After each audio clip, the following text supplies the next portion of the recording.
டெல்லியில் காங்கிரஸ் துணைத் தலைவர் ராகுல் காந்தியை சந்தித்த தேசிய செய்தி தொடர்பாளர் குஷ்புவிடம் எமது சிறப்பு செய்தியாளர் சலீம் நடத்திய நேர்காணலை தற்பொழுது பார்க்கலாம். டெல்லியில் இன்று ராகுல் காந்தி அவர்களை குஷ்பு சந்தித்திருக்கிறார். மேம், இந்த சந்திப்பு எதை பற்றியது? இட்ஸ் நார்மல் சந்திப்பு. தமிழ்நாட்டில் இருக்கிறதுனால, ஒரு தேசிய செய்தி தொடர்பாளராக இருக்கிறதுனால சில விஷயங்கள் அவர்கிட்ட சொல்ல வேண்டியது ஒரு சூழ்நிலை இருந்தது. அந்த விஷயமா தான் ராகுல் காந்தி அவர்களை சந்தித்தேன்.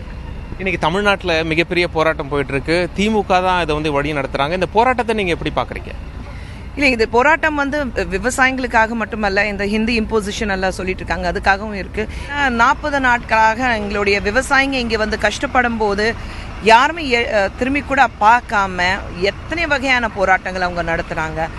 40 நாள் கழிச்சு தான் முதலமைச்சராக அவர் பார்த்துருக்காரு. ஆனால் இங்கிருந்து யாருமே அவங்கள சந்திச்சதும் கிடையாது, போய் பார்த்ததும் கிடையாது.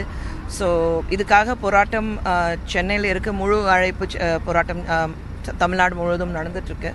ஸோ விவசாயிகளுக்கு ஒரு நல்ல ஒரு தீர்ப்பு கிடைக்கணும் ஒரு எதிர்பார்க்குறோம். தமிழக முதலமைச்சர் திரு எடப்பாடி பழனிசாமி அவர்களிடம் பேசும்பொழுது அவர் என்ன சொன்னார்னா, எங்களுடைய அதிமுகவில் இரு அணியும் முதல்ல ஒன்று சேருவோம், பலமான அணியாக மாறுவோம், பாஜகவுடன் கூட்டணி பற்றி நாங்கள் அப்புறம் பரிசீலிப்போம் அப்படின்னு சொல்லியிருக்காங்க. இந்த ஸ்டேட்மெண்ட்டை நீங்கள் எப்படி பார்க்குறீங்க? இது ஒரு சின்ன குழந்தை கையில் கொடுத்தாலும் அந்த குழந்தை ஈஸியாக படிச்சிடும். இன் பிட்வீன் த லைன்ஸ் முதல்ல 2 அணியும் சேர்றதுக்கு காரணம் அவங்களுக்கு இரட்டை இலை வேணும். தனித்தனியாக நின்னாங்கன்னா, தொப்பி சின்னத்துக்கு அடிப்படையில், விளக்கு சின்னத்துக்கு அடிப்படையில் நின்னாங்கன்னா கண்டிப்பாக தமிழ்நாட்டில் வாழ்கிற தமிழர்கள் யாருமே அவங்களுக்கு ஓட்டு போட போகிறதில்ல.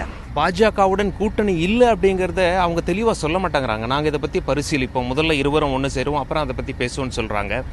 ஆளும் அதிமுக பாஜகவுடன் நெருங்கி போக பார்க்கதை நீங்கள் எப்படி பார்க்குறீங்க?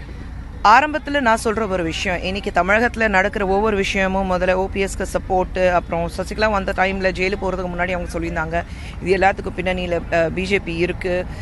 பழனிசாமி அவர்களும் சொல்லியிருந்தாங்க இதுக்கு பின்னணியில் பிஜேபி இருக்குது. இன்றைக்கும் ஒரு பக்கம் நீங்கள் பார்த்தீங்கன்னா, தினகரன் தரப்பில் சில பேர் ஆமாம்மா இது பிஜேபி இருக்குது பின்னணியில் சொல்லிட்டு இருக்காங்க. ஸோ இதெல்லாம் பார்க்கும்போது பிஜேபி ஒரு சதுரங்கம் வேட்டையாடிட்டு இருக்காங்க. எப்படியாவது இவங்களை ஒரு சதுரங்கம் கேம் இருக்கும்போது அந்த வசீரில் வச்சுட்டு, அந்த பான்ஸில் வச்சுட்டு எப்படி மூவ் பண்ணணும், அப்படி தான் ஒரு சதுரங்கம் விளையாடிட்டு இருக்காங்க. அதில் பிஜேபி பின்னாடியிலேருந்து அவங்க டைரக்ஷன் கொடுத்துட்ருக்காங்க. ஸோ நாளைக்கு அதிமுகவும் பிஜேபியும் ஒன்றா சேர்ந்தாங்கன்னா பெரிய யோசிக்க வேண்டிய விஷயம் இல்லை ஆச்சரியப்படக்கூடிய விஷயம் எதுவுமே கிடையாது. பின்னாடியில் பிஜேபி இருக்குது, எல்லாருக்கும் தெரியும். எப்படி பார்த்தாலும் பிஜேபி தமிழகத்தில் உள்ள நுழைய முடியாது. அதனால தான் இது ஒரு வகையாக வச்சுட்டு ஒரு பிரசிடென்ட் ரூல் கொண்டு வரலாம், 2 அணி சண்டை போட்டு விடலாம், இல்லை எப்படியாவது நாங்கள் உள்ள நுழையணும் அப்படின்னு ஆசைப்பட்டுட்டு இருக்காங்க. ஆனால் இந்த கனவு கண்டிப்பாக பலிக்காது.